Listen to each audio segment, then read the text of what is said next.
Rentrer dans l'armée américaine, c'est le moyen le plus facile en tant que migrant pour pouvoir t'intégrer. Pourquoi? Parce que lorsque tu rentres dans l'armée américaine, ça te permet non seulement de vite aller à l'école, c'est-à-dire qu'eux-mêmes, ils vont subventionner tes études.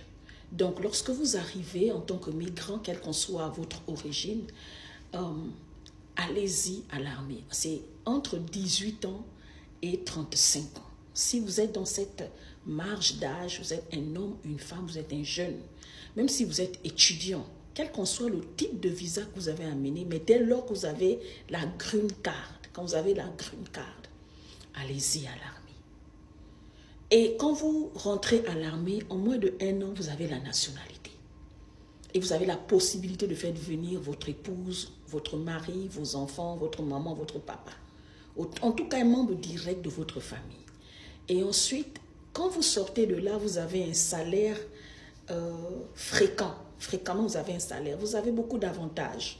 Vous ne payez pas les gros taxes. Vous avez une couverture médicale, une bonne couverture sociale.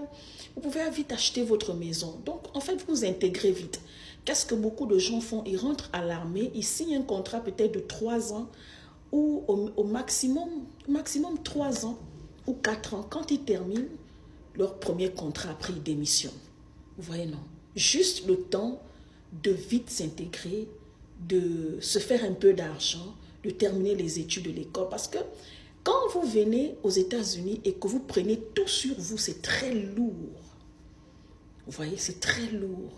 Et quand vous êtes une femme, vous êtes abusée dans un foyer. Parfois, c'est l'argent qui fait ça en Amérique ici. Aux États-Unis, j'ai remarqué que beaucoup de couples, des femmes subissent des abus ou des hommes subissent des abus, parce qu'il y a des hommes qui subissent des abus dans les foyers, parce qu'il n'y a pas l'argent.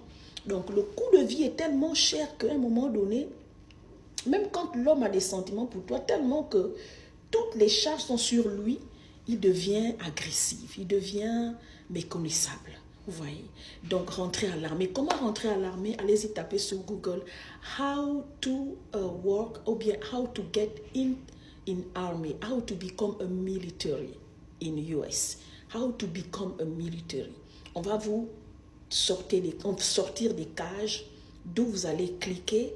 Je dis souvent, quand vous ne savez pas lire, copier et puis partez traduire sur Google. Okay? Ou bien cherchez quelqu'un qui est dans l'armée, dans votre environnement, dans votre communauté. Si vous êtes européen, africain, d'accord, quelqu'un qui est dans votre communauté, qui est déjà dans l'armée. L'armée américaine, ils ont besoin des gens tous les jours. Tous les jours, ils veulent des gens qui partent là-bas. Vous voyez, parce que déjà, l'armée, ce n'est pas quelque chose de facile. Ça peut être un gros avantage, comme ça peut être un gros désavantage pour certaines personnes. Mais en tant qu'Africains, nous, on est très forts mentalement. Vous voyez? Donc, ne perdez pas votre temps.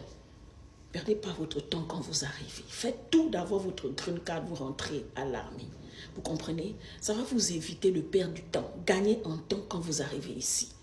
Et quand vous sortez de l'armée, ce qui est sûr, vous avez déjà votre métier. Parce que même si vous ne partez pas à l'école, et dire que quand vous rentrez à l'armée, même dans le B.A.B.A., quel qu'en soit votre niveau, ils vont vous former à ce que quand vous sortez là-bas, vous n'allez plus jamais chômer en Amérique. Quand vous avez travaillé dans l'armée américaine, vous n'allez plus jamais chômer en Amérique et partout où vous allez aller dans le monde. Vous voyez, non? Parce que c'est un statut qui est très, très important aux États-Unis quand tu es militaire. Vous voyez? Les salaires ne sont pas très consistants. On ne va pas vous payer les salaires de 6 000 $ là-bas. D'accord? Mais ce qui est sûr, vous aurez des avantages presque de quelqu'un qui gagne 6 000 $. Par exemple, quand vous êtes militaire, quand vous achetez une maison ici, si moi, en tant que civil, je dois acheter une maison à 1 million de dollars ou bien à 500 000 $, je dois acheter une maison à 1 million de dollars ou à 500 000 $, le militaire, lui, quand il va venir, on va d'abord lui donner, lui, la maison. Parce que lui, il protège le territoire, il protège la nation.